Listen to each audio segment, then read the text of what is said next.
provide in the installation of accounting and internal control system. Bukas, pag may time pa tayo, i-discuss natin yung internal control system.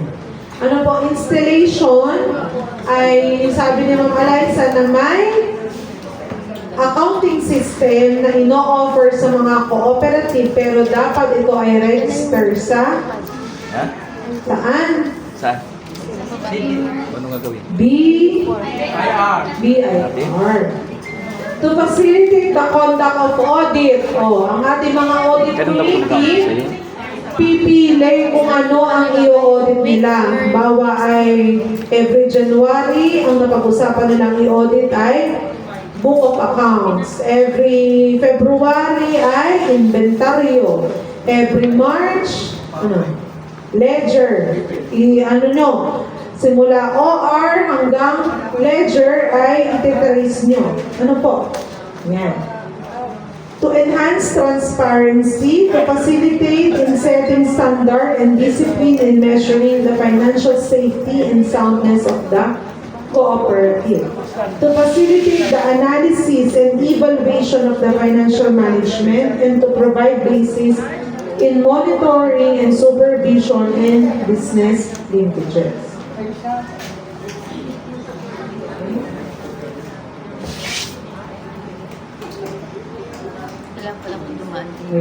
So, financial statements, ito daw po ang complete set ng financial statement. So, pag nagkuha tayo ng serbisyo ng ating auditor, ito po ang ibibigay po nila sa atin. So, dapat, bahala kayo. Sabi ni Ma'am Eliza, bahala na kayo kung si auditor na rin ang magsasubmit sa system ng BIR o magpapatatak ng AFS. Ano po? Sa BIR. So, current asset, non-current asset, current liability, non-current liability. So, asset account. It covers resources controlled by the cooperative as a result of past events from which future economic benefits are expected to flow to the cooperative. So, asset, pag-aari, at may nakikita na benepisyo ang inyong kooperatiba sa mga asset kong ito. Okay?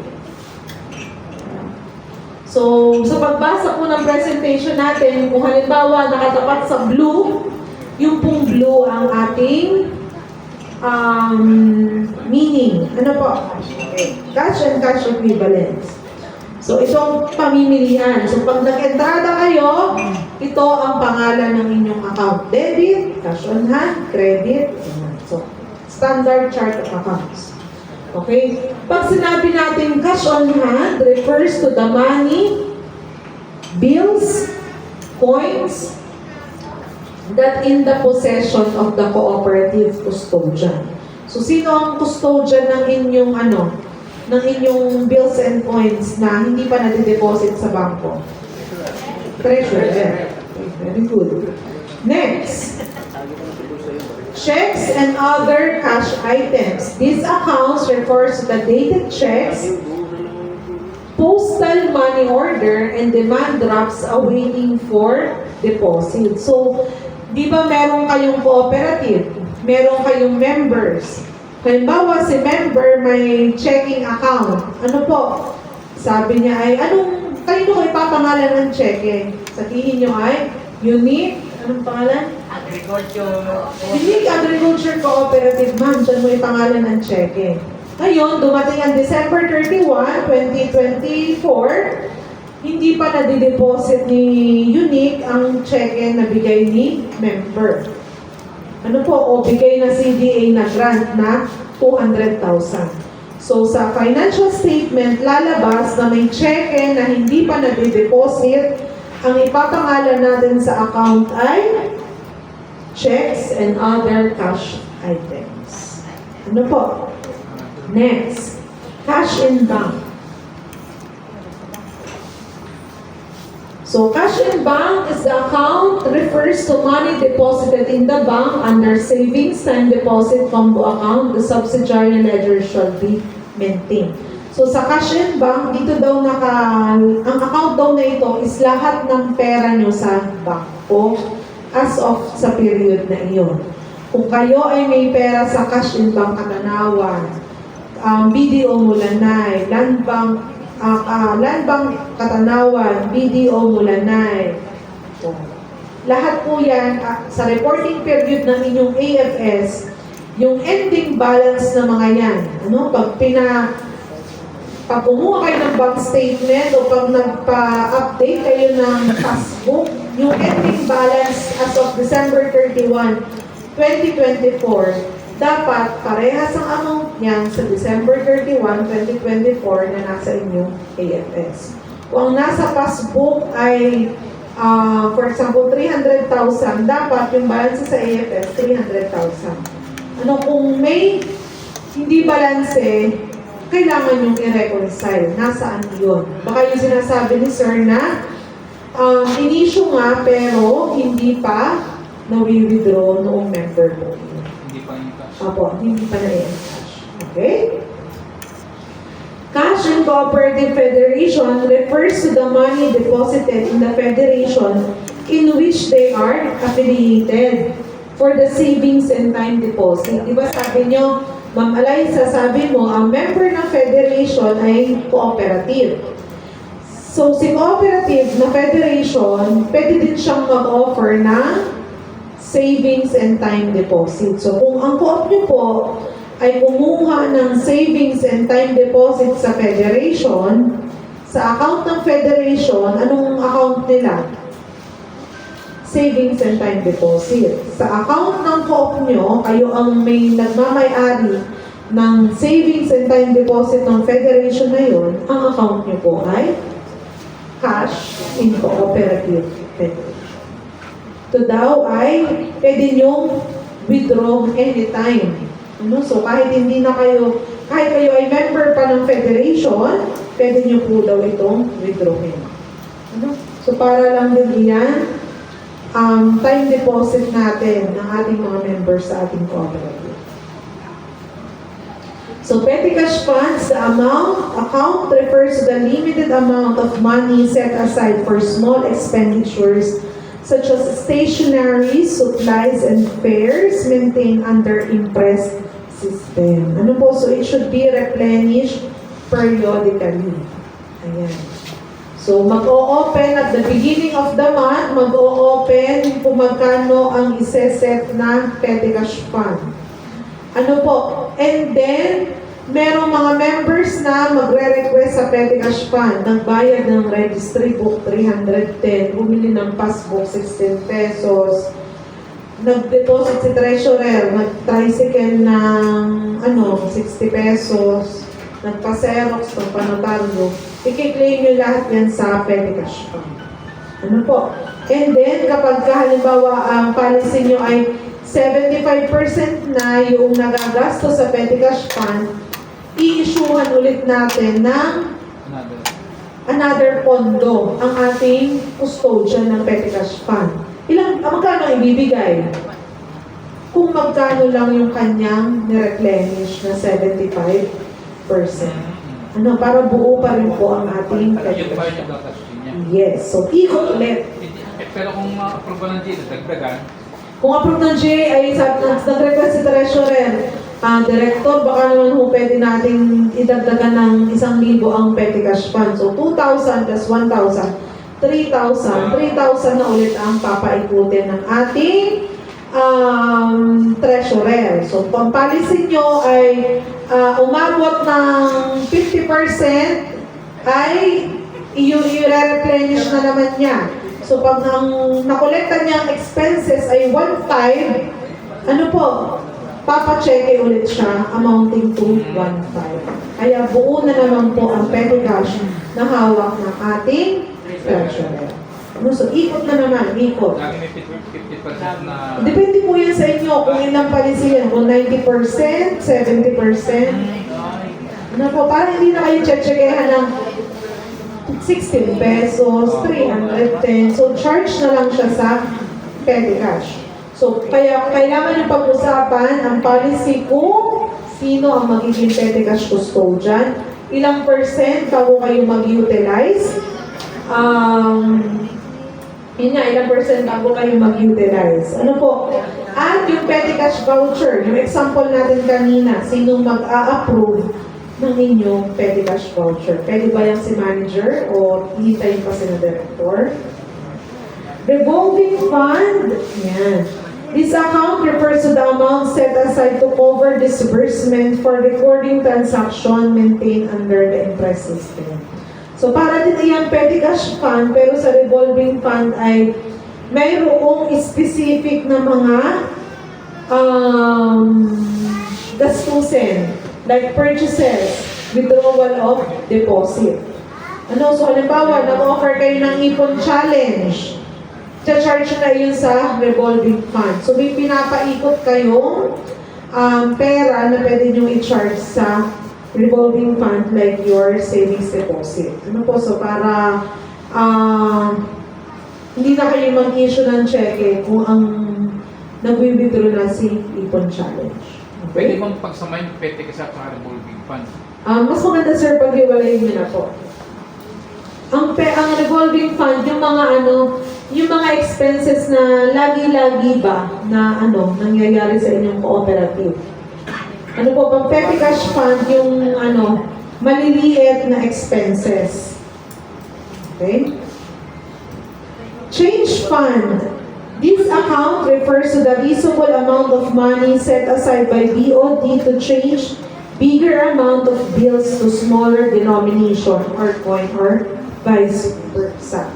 So, para po iyang palitan, ano po, di ba po tayo halimbawa ay may cash on hand na 1,000 peso bill, 500, 100, etc.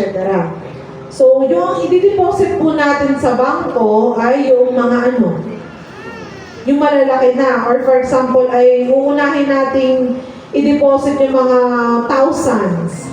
Ano po, para magtitira tayo ng change fund o palitin.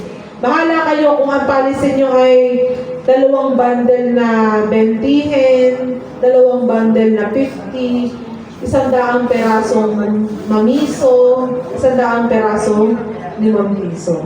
Para naman, pag ang kahera natin o ang treasurer natin ay nangailangan ng smaller bills o pagpalit, pangukli, hindi na tayo tatakbo sa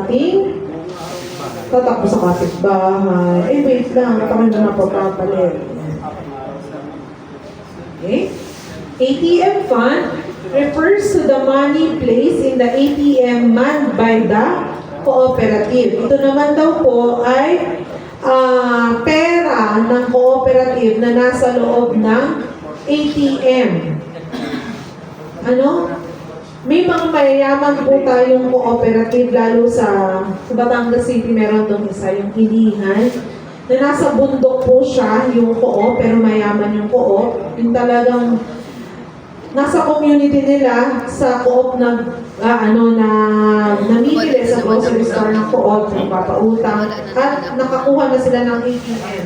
So sa halip na bumaba pa, ay doon na mismo nag-withdraw. So yung pera na nasa ATM kiosk ng cooperative ay ang tawag natin doon ay ATM fund.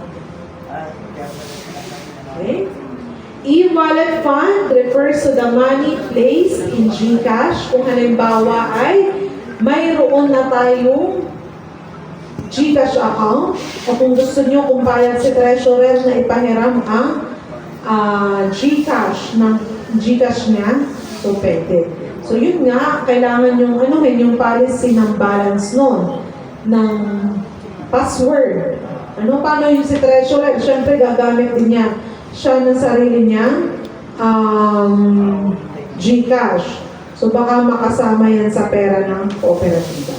Kaya magkakaroon kayo ng policy kung papayag kayo kung magka-o-open o tatanggap kayo ng pera sa inyong GCash. Ngayon napakadali. Sa GCash, lahat tayo may mga GCash. Tatanungin lang natin ang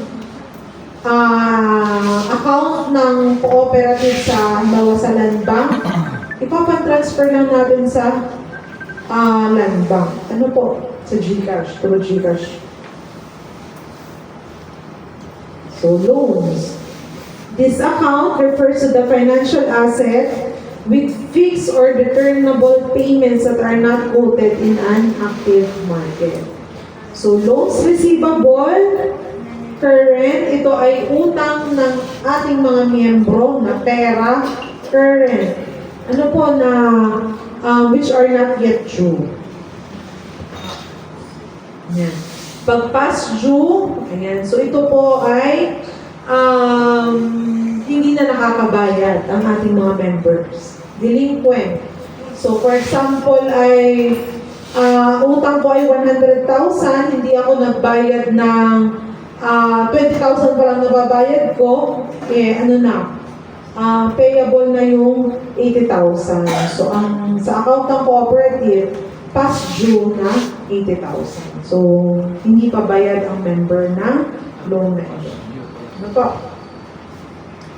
Loan receivable, ito ay ito ay inyong parang advanced knowledge pagdating ng panahon na kaya nyo nang magpautang sa inyong mga membro. Yan. Loans receivables restructured. Ayan. For example, dadating ang panahon, makakapagpautang kayo. And then may member na hindi makabayad ng ang kanyang loan. At sabi niya ay, Director, gustuhin ko man magbayad ng, kasi ang utang niya, ang payable monthly is 5,000. So, nakipag-usap siya, Director, gustuhin ko man makabayad ng 5,000 ay hindi kaya talaga ng sahod ng aking asawa. Ano po kaya kung ang ibayad ko ay papahabain na lang po ang term? Basta ho ako'y magbabayad ng 1,000 kada buwan. At sabi ng mga director at ng committee ay, sige, para din naman makausod-usod ng iyong loan, papayagan po natin. So, ang tawag po doon ay restructuring. Pero sa restructuring, hindi lang, for example, ang mga director, ang mga officer ang pwede natin i-restructure. Ano po, kung ano yung benefit na meron ng isang miyembro, ang mga director, dapat po, pwede din po sa iba nating member.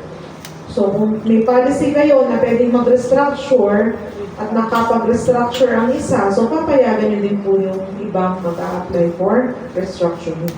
So, bahala na po kayong makipag-negotiate sa member na may utang na ito kung magkano ang kanyang babayaran. Yung 5,000, sir, baka mo pwedeng 1,000. Monthly ho ako'y magbabayad. So, na-restructure ang kanyang loan, pinahaba ang term at pinabaan ang monthly payment. Ay, magkuhanin pa ko yung structure na nga siya. Nung hindi pa natin, na gano'n na naman, pwede ba another restructure yan tawag? Isang beses lang po tayo pwedeng mag-restructure. Isang beses. Opo. So, kung hindi pa rin talaga, so gagawa nyo na talaga siya ng kung halimbawa ng mga policy na kung pwede, yun nga, halimbawa huwag naman sana, matatanggal na po siya sa inyong cooperative, tapos ay ibabawas na sa share capital kung kasya ka rin talaga. Ano po, kaya kailangan, bago kayo magtayo ng pautang, ay handa kayo sa risk na meron talaga member na hindi makakabayad. At ang papautangin nyo lang ay sino? Maalam magbayad. Maalam magbayad at mga miyembro. Bawal kayong magpautang sa hindi yung miyembro. Loans receivable in litigation, ito yung mga loans natin na nasa korte. May mga co-op na may mga small claims, yung mga ganon. So may mga loans po na under litigation. So hanggat wala pang final decision sa loan po na kasong iyon, so ang loan po ay nasa account na loans receivable, loan in litigation. So wala tayong account na loan receivable Supreme Court. Ang nakapangalan natin, loan receivable litigation. Okay? Sa accounts receivable, ganito rin po. Accounts receivable trade, ang sabi nyo, ang pinapautang dito ay member na pinautang. Anong pinautang pag accounts receivable? Kung ang loans receivable ay pera, ang accounts receivable ay Items, goods. items. Good. So, current, past due, restructured, and liquidation. Ano po? Ayan. Sa, ano nga pala, sa mga services, ayan, meron kami ngayong bagong, ano na naman, mediation and conciliation. May bagong batas na daw, na kaya pwede namin, ang CDA daw, pwede namin matulungan ang mga miyembro ng kooperatiba na, halimbawa, di ba, halimbawa, bibili sa co-op. Tapos, hindi magkaayos sila ng Mediation Conciliation Committee. May dineliver sa miyembro na hindi nagustuhan, ayaw i-refund ng cooperative. So, CDA daw, pwede na daw po namin kayong matulungan para kung hindi kaya ng co-op, ng Medcon committee na pag-ayusin kayo, pwede daw kayong lumapit sa amin, yung member na yun, para lumapit na sa amin magreklamo at baka kami ang makakapag-ayos po sa member at sa cooperative. In case of mga paninda, ano? CDA is mediator. Opo, magiging mediator po ang CDA. Kung halimbawa ay may nabili si member na gustong i-refund, kasi si co-op naman ayaw i-refund, so pwede po kami maging mediator conciliator. Okay. Installment receivable, umutang ang miyembro sa cooperative at sabi ay i-installment payment po nila. Ano po? So, installment receivable. So, depende po yan. For example, appliances. Yan. Depende po kung ano pong pwede nyo pa-install. Ganun din po, current, past due, restructured, and under litigation.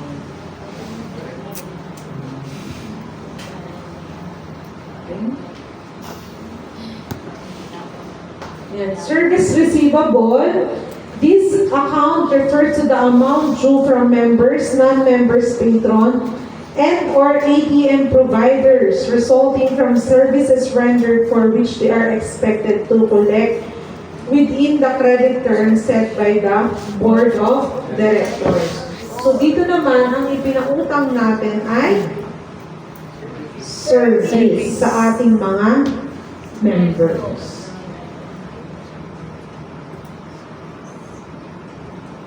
Sales contract receivable. This account refers to amortized cost of receivable arising from installment sale of asset acquired in settlement of loans.